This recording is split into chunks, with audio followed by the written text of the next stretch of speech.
नमस्कार दोस्तों। जैसा कि हमने पिछले वीडियो में देखा था कि ईस्ट इंडिया कंपनी की स्थापना कैसे हुई, जो व्यापारिक क्रियाकलापों को करती थी, लेकिन कंपनी की राजनीतिक महत्वाकांक्षाओं को बल तब मिला जब 1757 में प्लासी का युद्ध और 1764 में बक्सर का युद्ध जीतने के बाद भारत में कंपनी की राजनीतिक नींव मजबूत हुई। इसके बाद 1765 में इलाहाबाद की संधि के द्वारा ईस्ट इंडिया कंपनी को बंगाल, बिहार और ओडिशा के दीवानी अर्थात राजस्व वसूलने के अधिकार प्राप्त हुए। इसके परिणामस्वरूप बंगाल में द्वैध शासन लागू हुआ, भीषण अकाल पड़ा, प्रशासनिक समस्याएं उत्पन्न हुई। ईस्ट इंडिया कंपनी की आर्थिक स्थिति तो बदहाल हो गई, परंतु उसके व्यक्तिगत कर्मचारी और अधिकारी अत्यधिक अमीर अर्थात मालामाल हो गए। जांच। तत्कालीन ब्रिटिश प्रधानमंत्री लॉर्ड नॉर्थ द्वारा एक गुप्त समिति अर्थात सीक्रेट कमेटी का गठन किया गया।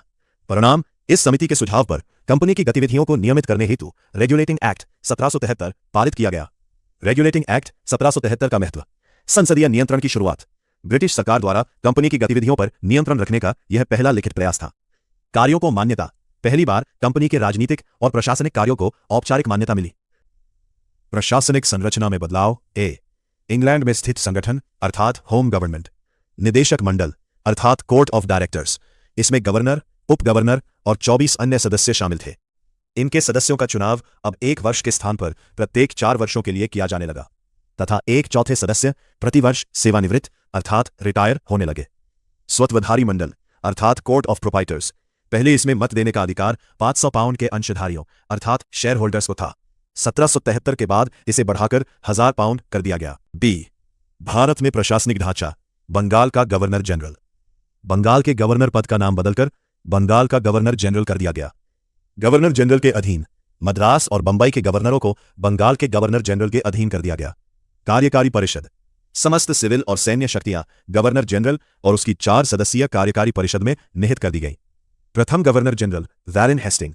प्रथम काउंसिल के 4 सदस्य को याद करने की trick. FDMC। F for Philip Francis, B for Barwell, M for Monson, C for क्लेवरिंग।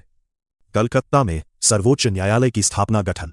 Regulating act 1773 के तहत वर्ष 1774 में कलकत्ता में एक 4 सदस्यीय सर्वोच्च न्यायालय का गठन किया गया। मुख्य न्यायाधीश अर्थात chief justice sir Elijah Impey. अन्य 3 न्यायाधीशों को याद करने की trick. HCL। H for Hyde, C for Chambers, L for Lemaistre. प्रकृति। यह एक अभिलेख न्यायालय अर्थात कोर्ट ऑफ रिकॉर्ड था। अपील। इसके निर्णयों के विरुद्ध अपील केवल इंग्लैंड स्थित प्रिवी काउंसिल में ही की जा सकती थी। अन्य महत्वपूर्ण प्रतिबंध। कंपनी के कर्मचारियों के बिना लाइसेंस अर्थात बिना अनुमति के व्यापार करने पर प्रतिबंध लगा दिया गया। कर्मचारियों द्वारा किसी भी प्रकार का उपहार या रिश्वत लेने पर पूर्णतः रोक लगा दी गई। Act of settlement 1781। अन्य नाम संशोधनात्मक अधिनियम अर्थात अमेंडिंग एक्ट या बंगाल जुडिकेचर एक्ट 1781। आधार। यह अधिनियम एडमंड बर्ग के सुझाव पर लाया गया था ताकि रेगुलेटिंग एक्ट 1773 की कमियों को दूर किया जा सके। प्रमुख प्रावधान। कानून बनाने का विस्तारित अधिकार। कलकत्ता की सरकार अर्थात गवर्नर जनरल इन काउंसिल को बंगाल के साथ साथ बिहार और उड़ीसा के लिए भी कानून अर्थात विधि बनाने का अधिकार दिया गया। विधि बनाने के 2 स्रोत। Regulating act 1773।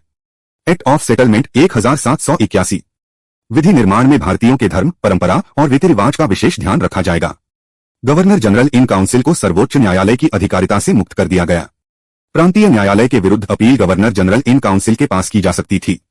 5000 पाउंड से अधिक की अपील सप्रशत ब्रिटिश सम्राट के पास की जा सकती थी। सर्वोच्च न्यायालय की राजस्व संबंधी अधिकारिता समाप्त कर दी गई। राजस्व मंडलों की स्थापना की गई। Pitt's India act 1784। इसे कंपनी द्वारा अधिकृत भारतीय राज्यों पर ब्रिटिश ताज के स्वामित्व के दावे का पहला दस्तावेज माना जाता है, जो भारत में ब्रिटिश अधिकृत क्षेत्र को दर्शाता है। कंपनी के कार्यों का विभाजन अर्थात द्वैध शासन। व्यापारिक क्रियाकलाप निदेशक मंडल अर्थात कोर्ट ऑफ डायरेक्टर्स के अधीन थे। राजनीतिक क्रियाकलाप नियंत्रक मंडल अर्थात बोर्ड ऑफ कंट्रोल के अधीन थे। यह 6 सदस्यीय मंडल था जिसमें चांसलर ऑफ एक्सचेकर, राष्ट्र सचिव तथा 4 प्रिवी काउंसिल सदस्य शामिल थे। गवर्नर जनरल की परिषद की संख्या 4 से घटाकर 3 कर दी गई तथा प्रांतीय परिषदों की संख्या भी 4 से घटाकर 3 कर दी गई। गवर्नर जनरल को देशी राज्यों से युद्ध या संधि करने से पूर्व कंपनी के डायरेक्टर्स से पूर्व स्वीकृति लेना अनिवार्य किया गया।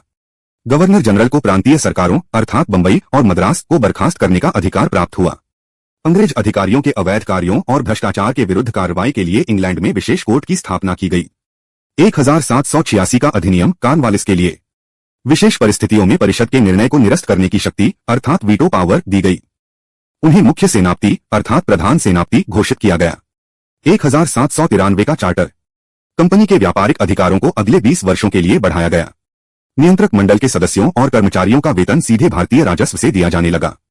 प्रशासन को चलाने के लिए लिखित विधियों द्वारा शासन की ठोस नींव पड़ी। देश के न्यायालयों को इन कानूनों और विनियमों की व्याख्या करने की शक्ति दी। 1813 का चार्टर 20 वर्ष के लिए बढ़ाया गया। ईसाई मिशनरियों को भारत में धर्म प्रचार की अनुज्ञा प्रदान की गई। अंशतः कंपनी का व्यापारिक एकाधिकार समाप्त कर दिया गया, किंतु चाय और चीन के साथ व्यापार पर उसका एकाधिकार बना रहा। ब्रिटिश व्यापारियों और इंजीनियरों को भारत आने तथा बसने की अनुमति दी गई, परंतु लाइसेंस के साथ। शिक्षा पर प्रतिवर्ष 1 लाख रुपए का बजट निर्धारित किया गया। स्थानीय स्वायत्तशासी संस्थाओं को कर अर्थात कराधान लगाने का अधिकार दिया गया।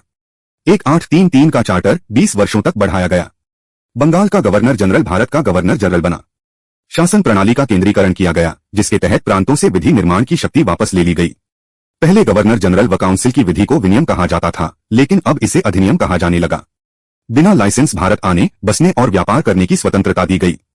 गवर्नर जनरल की परिषद में चौथे विधि सदस्य को शामिल किया गया, जिसे बैठकों में भाग लेने का अधिकार था, लेकिन मतदान का अधिकार नहीं था। कंपनी का समस्त एकाधिकार चाय और चीन के साथ व्यापार सहित समाप्त कर दिया गया। विधियों के संहिताकरण के लिए विधि आयोग का गठन किया गया। भारत का प्रथम विधि आयोग 1834 में लॉर्ड मैकाले की अध्यक्षता में 4 सदस्यीय बना और 1955 में MC तलवाड़ के नेतृत्व में बना। दास प्रथा का उन्मूलन किया गया। नियम 20 से 1843। धारा 87 के अंतर्गत पदों के चयन में धर्म, जन्मस्थान, मूलवंश या रंग के आधार पर अयोग्यता को समाप्त किया गया। संपूर्ण देश के लिए एक बजट का प्रावधान किया गया। इस चार्टर पर लॉर्ड मैकाले, जेरेमी बेंथम और जेम्स मिल का प्रभाव था। 1853 का चार्टर एक्ट। विधायी कार्य 12 सदस्यीय विधान परिषद। क्षेत्रीय प्रतिनिधित्व। गवर्नर जनरल की अनुमति। Veto power. प्रशासनिक कार्य। गवर्नर जनरल की परिषद। विधि सदस्य को पूर्ण सदस्य बनाया गया। बंगाल के लिए लेफ्टिनेंट गवर्नर की नियुक्ति की गई। कर्मचारियों की नियुक्ति में नामजदगी के स्थान पर प्रतियोगी परीक्षा की शुरुआत की गई। ब्रिटिश संसद किसी भी समय कंपनी का शासन समाप्त कर सकती थी। निदेशक मंडल के सदस्यों की संख्या 24 से घटाकर 18 कर दी गई, जिसमें से 6 सदस्य क्राउन द्वारा मनोनीत किए जाने थे। यदि आपको यह वीडियो उपयोगी लगी हो तो वीडियो को लाइक करें।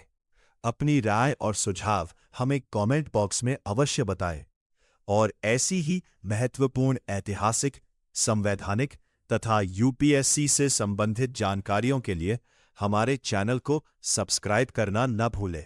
धन्यवाद।